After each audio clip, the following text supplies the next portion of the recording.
Welcome to Headphone News, Greater Toronto edition for Wednesday, December 18th, 2024. In today's episode, we will quickly cover 15 news articles in 15 minutes. Let's dive in. Toronto's new zoning proposal for neighborhoods. Toronto, Canada, is exploring exciting new zoning changes that could bring more local shops and cafes into residential neighborhoods. The City Council is set to discuss this proposal on December 17, 2024. These changes aim to make neighborhoods more pedestrian-friendly and accessible for residents. Over the past 30 years, the number of local retail and service options has dropped by 34%, largely due to outdated business rules from the 1950s that limited operations in these areas. City planners want to allow small businesses like corner stores and cafes to thrive in residential zones. However, some residents are worried about potential noise and traffic from these new businesses. To address these concerns, city officials have been talking to local residents for their input. If approved, these zoning changes could breathe new life into neighborhoods and give residents better access to essential services. Garbage truck incident disrupts Toronto transit. A garbage truck collided with overhead streetcar wires at the busy intersection of King Street West and Spadina Avenue in Toronto, Canada, around 8 a.m. on December 17, 2024. The driver didn't lower the truck's loader, causing significant damage to the wires and leading to road closures. As a result, streetcars on several lines were rerouted, affecting routes that many commuters rely on. The intersection is expected to be closed for most of the day, around 10 to 12 hours. Thankfully, no injuries were reported. The Toronto Transit Commission operates the streetcar system, which plays a crucial role in the daily commute for many people in the city. Canada's inflation rate update. Canada's inflation rate has taken a surprising turn, dropping to 1.9% in November 2024. Analysts expected it to hold steady at 2%, making this decrease noteworthy. The Consumer Price Index, which tracks inflation, showed no monthly increase. Meanwhile, core inflation measures, which are crucial for understanding the economy, remained stable at 2.6% and 2.7%.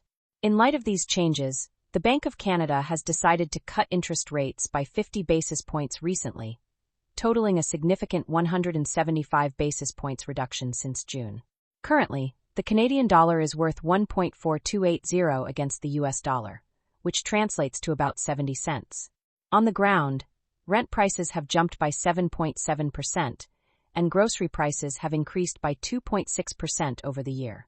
As the Bank of Canada prepares to review more inflation reports, all eyes will be on their next rate decision scheduled for January 29, 2025. How do these changes impact your daily life? Canada's Automatic Tax Filing Initiative. The Canadian federal government is making exciting strides with its Automatic Tax Filing Initiative, aimed at simplifying tax season for low and middle-income Canadians. Beginning in 2025, the Canada Revenue Agency will automatically take care of tax returns for some lower-income individuals. Recently, a pilot program invited over 2 million eligible Canadians to file their taxes using phone and online options.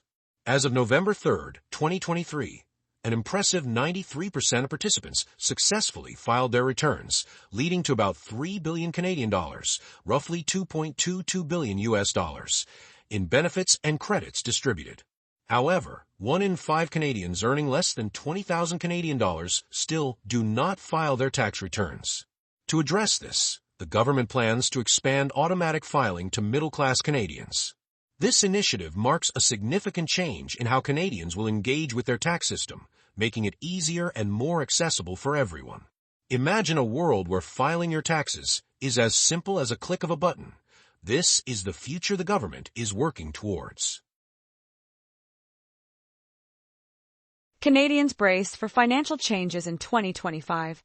What if nearly 1 in 3 Canadians decided to tighten their wallets next year? A recent poll from the Bank of Montreal reveals just that. Conducted by Ipsos, this survey included over 3,400 participants from across Canada.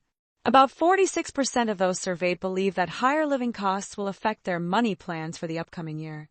Even more concerning, 82% expressed worry about their financial situations and the possibility of surprise bills. With money problems, especially rising prices, many Canadians are taking a more careful approach to spending.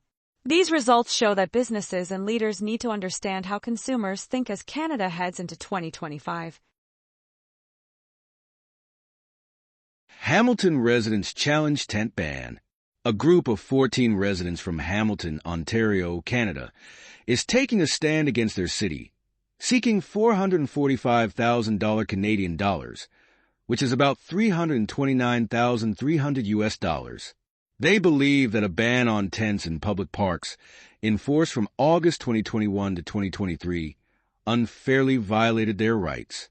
This ban, they argue, led to repeated evictions that disproportionately affected vulnerable groups, including women and Indigenous people. The hearing for this case began on December 17, 2024, in Ontario's top court. The city defends the ban, claiming it was necessary for public safety and to protect the parks. This situation highlights the ongoing struggles of homelessness in Hamilton and raises important questions about how cities across Canada address these challenges. What happens when a community's needs are overlooked? This case could influence future policies in other cities, making it a critical moment for both Hamilton and beyond. Manslaughter case in Ontario, Canada. A heartbreaking event unfolded when 39-year-old Ryan Canine was found not criminally responsible for the killing of 89-year-old Xiaoxia Wang. This tragic incident took place on January 20, 2023, on Yonge Street in Ontario, Canada, where Canine pushed Wang to the ground, resulting in life-threatening injuries. Canine was diagnosed with a serious mental health condition known as schizoaffective disorder, which affected his understanding of his actions at the time. The court's ruling highlighted the significant role mental health plays in legal cases. Instead of serving prison time, Canine is expected to receive treatment in a mental health center. This case raises important questions about our mental health system. Are we doing enough to support those in need? It underscores the urgent need for better mental health resources within our legal framework, reminding us that understanding and compassion are crucial in addressing these complex issues. Community comes together for orphaned puppies in Toronto. A touching story is unfolding in Toronto, Ontario, where the community is uniting to support orphaned puppies at the Toronto Humane Society. 4 neonatal Yorkshire Terrier puppies, Gabby, Tonka, Raikin, and Kai, lost their mother shortly after birth. Their family had to give them up, unable to provide the care they needed. Sadly, Kai did not survive, but Gabby, Tonka, and Raikin are recovering, thanks to the devoted staff and a caring foster parent. The Toronto Humane Society is facing tough times as rising living costs are forcing more families to surrender their pets. To help, donations made until December 31st will be matched dollar for dollar, up to $25,000. This initiative encourages everyone to come together for these vulnerable animals. This heartwarming story highlights the crucial role of community involvement in animal welfare and emphasizes the need for resources to keep pets in loving homes. Every bit of support counts, and together, we can make a difference. Calls for Trudeau to step down after by-election loss. Calls are intensifying for Prime Minister Justin Trudeau to step down following a significant loss for the Liberal Party in a recent by-election in British Columbia. The Conservative candidate won by an astonishing 50 percentage points, raising serious concerns about Trudeau's leadership. The situation escalated when Chrystia Freeland resigned from her cabinet position, prompting some Liberal members of Parliament to voice their frustrations. Ken Hardy, a Liberal MP from British Columbia, highlighted that it might be time for new leadership to steer the party in a different direction. Trudeau has acknowledged the worries of party members during a recent caucus meeting, but the political atmosphere in Canada is charged with uncertainty. Many are closely watching to see how he will respond to this growing pressure. What does this mean for Trudeau's future? Easton Cowan leads Canada in World Junior Hockey Championship. Easton Cowan, a rising star in hockey, is ready to take on an important role for Canada in the World Junior Hockey Championship. This exciting tournament kicks off on December 26, 2024, in Ottawa, Canada. After being drafted by the Toronto Maple Leafs in 2023, Cowan has dazzled fans with his impressive skills in the Ontario Hockey League, scoring points in 56 consecutive games. A remarkable achievement that showcases his talent and dedication. Following a disappointing fifth-place finish in the last tournament held in Sweden, Canada is eager to do better this time around. Cowan's performance could not only shape his future career, but also spark national pride among fans. The excitement is palpable as supporters eagerly await the opening match against Finland, rallying behind their team in hopes of a triumphant journey. Ontario's school infrastructure needs. Ontario's Financial Accountability Office has unveiled a report highlighting a critical need for over $30 billion in the next decade to tackle urgent school repairs and construction. The provincial government has set aside just under $19 billion, leaving a significant gap of $12.7 billion. Education Minister Jill Dunlop announced that funding for new schools has doubled, with 240 new schools currently being built. Many existing schools are overcrowded, with around 1,400 schools exceeding their capacity. The report indicates that Ontario will need 227 new schools in the coming years to keep up with rising enrollment. We must act quickly to create safe and modern learning environments for all students across Ontario. Marten Falls First Nation faces water crisis. The Marten Falls First Nation, a remote Indigenous community in northwestern Ontario, Canada, is grappling with a serious crisis. They had declared a state of emergency due to severe water contamination, having lived under a boil water warning for an astonishing 19 years. This urgent situation worsened on December 17, 2024, when a sewage spill tainted their water supply. Chief Bruce Akneepenscombe revealed that their outdated system for moving dirty water is broken, allowing untreated sewage to flow into a nearby creek.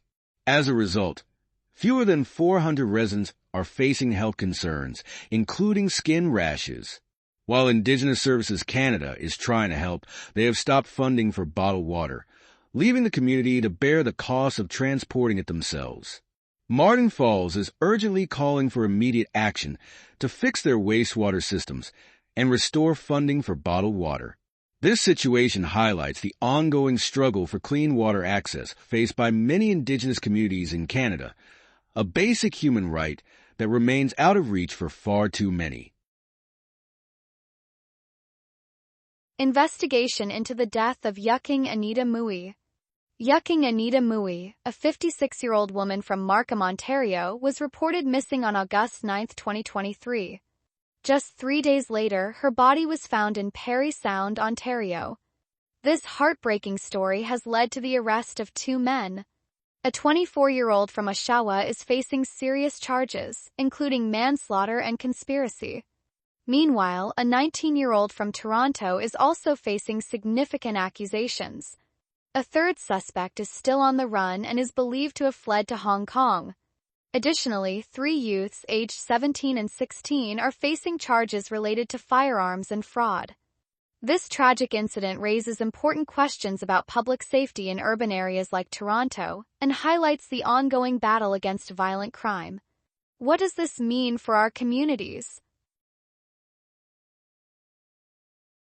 Concerns over proposed tariffs on Canadian goods. Doug Ford, the Premier of Ontario, is raising serious alarms about President-elect Donald Trump's plan to impose a hefty 25% tax on Canadian goods. Ford believes this could lead to a major crisis for both the Canadian and U.S. economies. He highlights the strong financial connections between the two countries, especially in the automotive industry, where parts often cross the border multiple times before they're assembled. Every day, about 3.6 billion Canadian dollars, roughly 2.66 billion US dollars, worth of goods and services flow across the border. Ford warns that these new taxes could disrupt trade and drive up prices for consumers. He's also worried about Trump's plans for mass deportation of undocumented individuals, which could further strain relations between Canada and the U.S. If these tariffs are put into action, Ford might limit electricity sales to states like Michigan and New York. This situation raises serious concerns about a potential trade war and its impact on both economies. What will happen if these tariffs take effect? Peel Police combat surge in illegal firearms. Peel Regional Police in Ontario, Canada, are facing a significant challenge as they report a surge in illegal firearms. In 2024, they have seized 205 weapons, marking an increase of 62 compared to last year. That's an illegal firearm taken off the streets every 36 hours on average.